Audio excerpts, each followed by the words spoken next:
If you haven't heard of Gachiakuta, that means one of two things. You have been either living under a rock or you just got into anime because goddamn, this show was really good.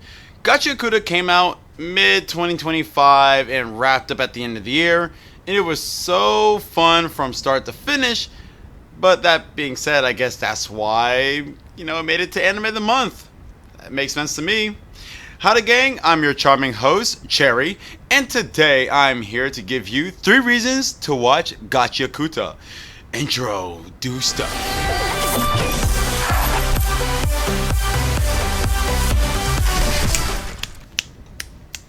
Cool. Gachiakuta was written and drawn by Urana Kei, first published and serialized in early 2022.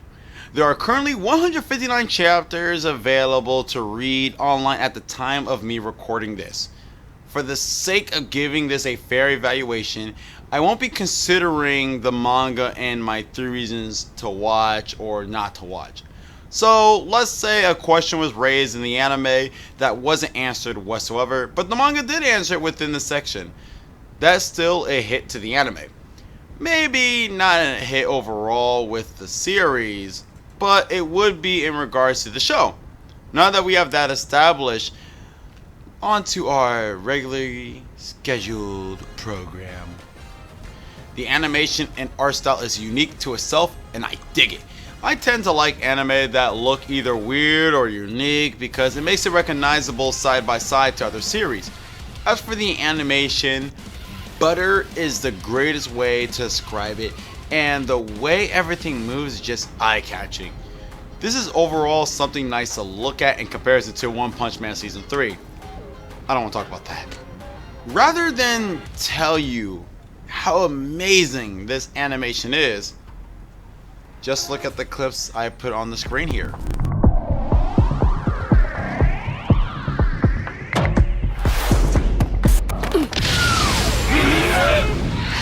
Seriously, how are you not impressed if you aren't already? Story subverts expectation at times.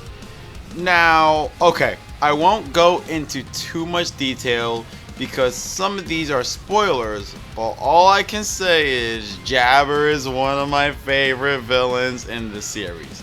Bro continues to consistently powerhouse the whole squad, and I am for it. It actually feels great to see actual threats in the show. I've watched way too many anime where they introduce a villain and dude ends up being a joke within a few episodes. It's just a really nice break.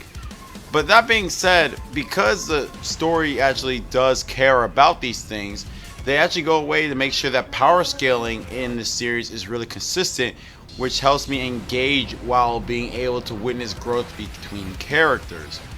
And because they don't just hand the win to the good guys all the time, just right off rib, you can actually feel as if that stakes are raised, which feels really great.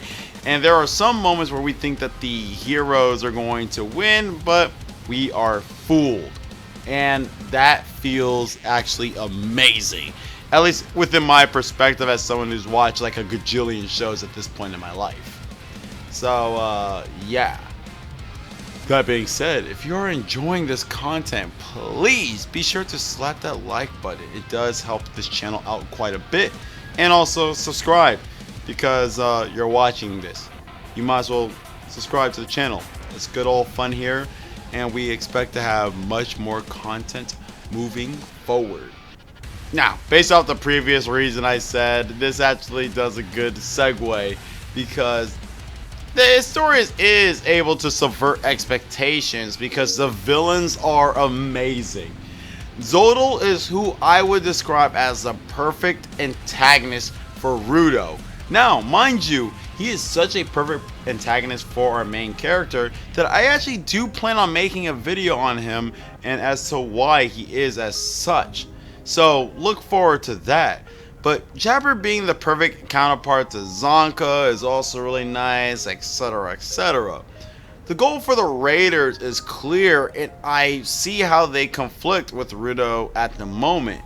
Now, to be fair, because of their goal, It has confused me as for what it means for Rudo moving forward, but it does make me want more of them too, and I like wanting to see more of my villains in series. I hate how some shows go out of their way to kind of low-key forget about who the baddies are, so it does feel nice.